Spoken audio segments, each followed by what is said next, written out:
Voilà, c'est aujourd'hui. Lelo, on va comprendre si Koyoyo, Makabouming Jiba le Baxandré prophétie. Unité de mesure. On va comprendre pourquoi Jibem Piana a mis Bengaka unité de mesure. Alors, tu vas discuter à mon akati. Analyse tout ça là, Oyoyo. Ils analyse na collecte, ba idée, ba confrère, ba émission Mbele, o et salami na combo ya Jibem Piana. Alors, bana wenge ezala bana wenge te bozo bakiti bofanda to solo la auto panza analyse oyo. Voilà, tout avant de commencer mission na biso ya lelo boye ba que vous allez sponsoriser par Pasteur Blanchard Logos na Suisse et Anthony Madidi de Washington. Voilà. Unité de mesure ya JBM Piana.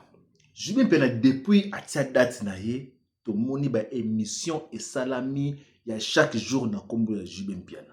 JBM Piana bakomi ko comparer na ba artiste nyo surtout o abeti ba concert e uti koleka. Est-ce que kotia libaya ya JBM Piana et pesi batu mutema pasi to jalousie et mati. Alors to kota na ba détail to banda ko décortiquer makambo pourquoi bazali ko comparer JBM Piana na ba musicien mususu. Na histoire ya Bercy ozalelo accord arena. Mutu ya liboso abeta Bercy accord arena lelo c'est Kofi Olomide. Yanga beta suivez les guides, bloka bolanda balandaka mopa balandaka guide. En Afrique, c'est Kofi Olomide a oza abeta asala plein na ndenge na ye asala spectacle na ndenge na ye. Lelo awawa totali ba émission ba émissionnette ba to kili ba bimi ba komi kochola JBM Piana. Ba chola JBM Piana na sens nene. Vu que JBM Piana batunde balobaka keno la fois passée o abetaka Bercy abetaka bien te ezalaka mwa fiasco. Bazong sango lelo après combien d'années? Est-ce que ton JB abeta atmosphère abeta na Congo abeta partout? Est-ce que batu ba rappelaka JB makambo wana? Alors pourquoi kaka lelo batu nyonso tubaya ba banda ko rappeler JBM Piana erreur to soka betaka bien te na soki 15 ans passé soki 21 ans passé. Babandi ko critiquer na ba producteur o ba yebanité. Babandi ko accuser Charles Tabo, Marc Tabo bandeko na ye wala nyonso to wana ke bango nde bazali ko soutenir JBM Piana, bazali ko tia JBM Piana na erreur. Et sili wana te e komi ke note concert o JBM Piana azali ko beta ezali ke no gouvernement mutu azali ko sponsoriser JBM Piana. Pourquoi kaka JBM Piana tango ateli baya? Est-ce que tango JBM Piana ndoko beta te bozwa ki ba souci nde bozole lelo? Combien de journalistes obina fani na sali datali 16 analyses obasali contre JBM Piana. Obi ke awa patient Figaro justice na justice to landaka nanu place mabe ezali to kota na kati to yeba ko corriger le kwana. JBM Piana n'a rien à prouver. JBM Piana a se comparer kité na quel que soit au musicien mo rabete ki wana avant sala libo sala libo. Ndeko moka bimi asali analyse ne oui zaki vraiment très bien na CPN nango. Alobi que JBM Piana fala bana ba sali ba 3000 6000 mataka sala révolution comme dans notre étage. Pourquoi? Après à peu près 15 ans d'absence ya JBM Piana. Tout le monde a sali causé la JBM Piana. Pourquoi bat boze la JBM Piana? Bat boze la ka JBM Piana te car pour mon kala. Non. Bat boze la JBM Piana premièrement c'est parce que ba missé nyo surtout oyo bozo comparer bango na JBM Piana lelo ba beti ba salle presque nyo surtout obo tangi obo yebi na kati Europe wana. Alors mutu moko beti yango te. Musique ya mutu moko non ba yoki yango te. Alors bazana droit ya ko réclamer que non mais la biso mutu wana auto mona kala 15 ans passé to yoka kaete ba mama stane ba beti ba petit ne ba beti ba ne ba beti yena no beti te. Est-ce que ceux qui aye ko beta est-ce que ça li sumu de comment bakisi li susu que non? Est-ce que JBM Piana stade Bercy il y a combien 20 300 places? Est-ce que JB a retourné de sango pour bateau yo mokile changea et comment que non il faut comment on appelle ça ba étranger pe baya Nathalie ba concert nga avant na émission aussi koyo natali ba concert ya bandeko na biso nyonso to obaleka na bosikizaka na tanga ba kombo natali concert ya Ferregola natali ba concert ya Weranson natali ba concert ya Fally Ipupa natali ba concert ya Héritier Watanabe ya Fabregas ya ve na biso Vieux Niorche na Zenith natikali komona te communauté ya bapaya oyo ba ye plus de 50% to 20% na ba salle nyonso tout oyo ba beti nga Saint Figaro na loba soki bozana ba preuve que non o bantier ba français ba leki communauté congolaise na ebele boye na biso image wana totala poto banga pour le moment c'est comme si bolinga te jiba beta Bercy c'est comme si bozui panique moko be panique ezotela wapi. Oh non, JB, bafane na ye, banoni, bakoli, est-ce que bakoka 20 000 personnes batonne de sa salle wana? Est-ce que ça les kambu ya 20 000 personnes retournent de sa salle ou bien ça les kambu ya moto ya beta musique ya kitoko? L'autre beta li solo que non 20 000 bato boye belete. Combien de 1000 billets ou c'était kamito qui n'a pas 19 000? Toi qui n'a pas 19 000 donc ba billets kotika là 1000 et quelques billets pour na sold out ya JB Piana. Alors pourquoi comparer JB Piana na ba musicien mususu pour concert wana ati affiche te que non abengisi ba musicien obino botangi kombo. Tout à tout le biso ni surtout awa omoni ba étranger bayaki ba congolais Brazzaville bayaki ba français bayaki ba brésilien bayaki donc ba brésilien ba français ba hollandais bayaka wana bango tout bakokata 1% te ya communauté congolaise au bazaka na ba stade nyonso tout bakota wana. Ce que place na comprendre que no balance penza JB Piana ye moko koto yoyo ba misine histoire Congo ba moko koto donc balance ye sala penza boye. Bandeko totika o comparer toyebi ke biso tout ozaka mutu mutalinga mutu na ye mais ngani na sala analyse na ngani ngana zala partiel. On t'a l'andé makambo zali koleka pour ça la étude de babillet des autres comme JB Piana. Pour le moment, ah non, je ne peux pas comparer JB Piana avec une autre personne, une autre star na Congo. Na koki ko sala eloko wanati pour le moment.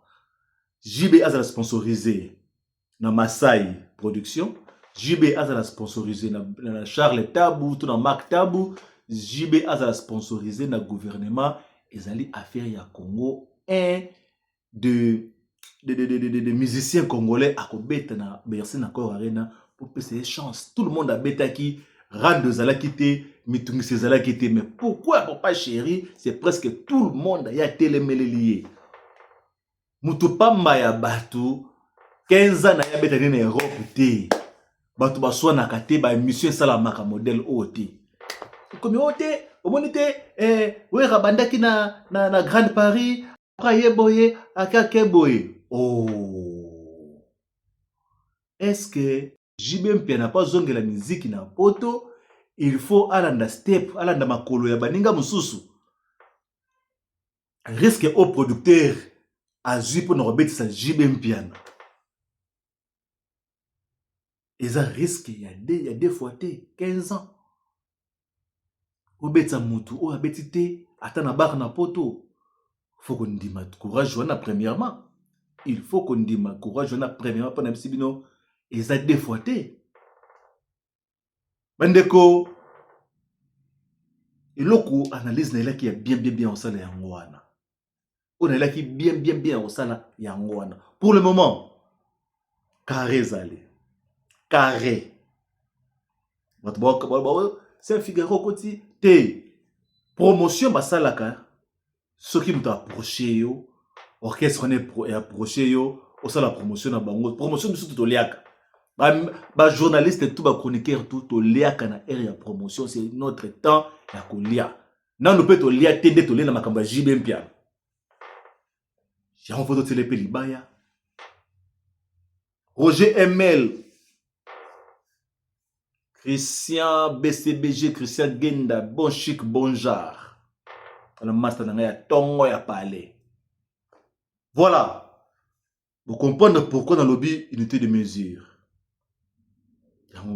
Vous comprenez que non, ils ont jalousie, ils ont salama pour la JB Piana. Tout ce que mon côté makambu ya ba ko comparer JB Mpiana. To ya siko côté ba fan ya JB Mpiana. To betela ki bino sete makasi dès le début. Boti kabarando ezangatina na batu wana o bazali ko attaquer papa chéri e bandi a petit feu muke zoya. Boti ka bo bwa ki sabarando na bango bo continuer makambo na bino o bozali ko sala ba challenge na bino makambo bino tutututu. Ko ya katio na liste moko ti wana o to boye to zo boya ye o tanga kombu ya ba communicateur na banani ba communicateur na ba chroniqueur ba gens publicité ya ba orchestre mususu wana utuzo mi rando na kati ya BCBG papa Chira lobaki concert na ye ekozala na yango ya polémique te aboyi na ye polémique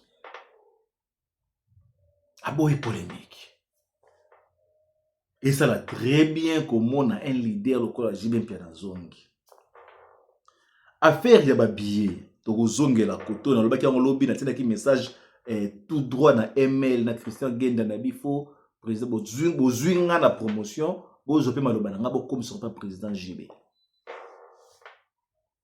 bato belé basomi batika mobondo basomi batika mfrag ba 20 ba 50 na bande de lokopo ekota bi okataki émission na o fait côté là bien vous comprendre hein bato belé wana basomba ki wana il faut bazala identifier ya koyeba ba billet na bango ekozala wapi donc ça la sold out soki JB Mpiana tango kobeta akosala sold out 20 300 billets ekosila tango 300 billets ekosila na stade fo bato batonda tomonaki yango na concert bandeko na boyo tanga ko pona ko éviter atanga bata JB wana émission JB wana yango esala bien te yango na bandela awa tomonaka na ba concert to na expert osala ba compte rendu na ba concert ba tanga ko sala géographie map wana donc na ko tanga ba kitimo na expert nango sakana te to ba makambo na yebi yebe mdosome ba ticket ke o bandako ke ko revendre yango zala sir okoteka ba ticket poto za na besoin que non place wana espace ezalate loko ba kiti zo mona na so ndenge nini zo beta sete na place wana bana BCBG bozongela ka place oyo bo traquer bo cibler bato basome ba ticket belé il faut balakisa bino ngo bata une semaine avant concert ba teki to ba teki ya moté o somele bandeko no bango to ba ya problème ezati. Voilà, merci à toi pasteur Blanchard Logos na Suisse pour nous sponsoriser monsieur Kitoko modèle oyo. Bana BCBG, il faut toujours partager, pour aimer les commentaires na bino nezalaka très bien. Elengelalia wana epsa bino tina epsa bino jalousie et matindelo. Talaka ka tout le monde ba tout na internet baza surpris ba mona lancement donc eton affiche monsieur bimaki ba to mona ko dire aventure. O kaka banani on twango ba fana pamba ba dive pasalaki yango donc papa Chira bimiki ndingo ti lelo internet ezana otage kanyo na otage côté makamba billet côté makamba promotion papa Chéri ce qui est vrai yango wana on a lobela bino internet na minute oyo ezana on a deux personnes teza mutu moko papa Chéri malgré tout ba tout wana bazoya wana ba ya po basaneni ba intercaler ba tsa ba calpe nzo mona penza ke non banoko tsao mutasongisa miziki o ye mutabeta kaboye o papa Chira okokate nzembo nini abosani ke zebuka e beta na bimana Kinshasa e beta kana Kinshasa e ningisa Kinshasa tina poto est-ce que zebuka pamba yango moko e ko faire bouger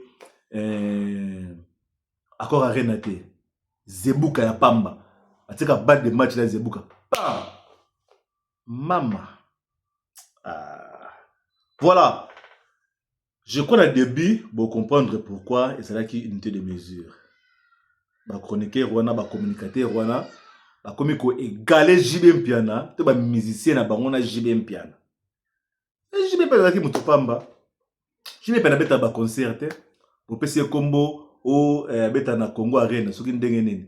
Quand on a tie Arena na ye, ya poto ya Paris, il faut ça battre ma passe. Est-ce qu'il faut ça la batumte ma passe diamant question na tonika yango. Voilà, C'était bien sain, tu le barres toujours sain Figaro maboko pembe likambo na mototé, au lekingo lekinga na lekio PC de l'autre côté. Toujours tout droit tina accord arena. Daddy Kimbeli wana moto nanga ya parler merci na ba commentaire na bino tout na zotanga Cédric Bombela na zotanga na zotanga bino nyoso tout ba commentaire en tout cas laisse nga que non bozotala pa bozo partager ba vidéo. Katela ngai eteni ya kitoko oyo lingaka poster yango quelque part na kati ya émission na biso oyo pour tonto kozonga bang na bino ba senti nyonso tout et kozanga. Saint Figaro maboko pembe likambo na moto te tokotelema na prochain épisode nulle part ailleurs awa kaka masango ya JB mikolo oyo kitoko.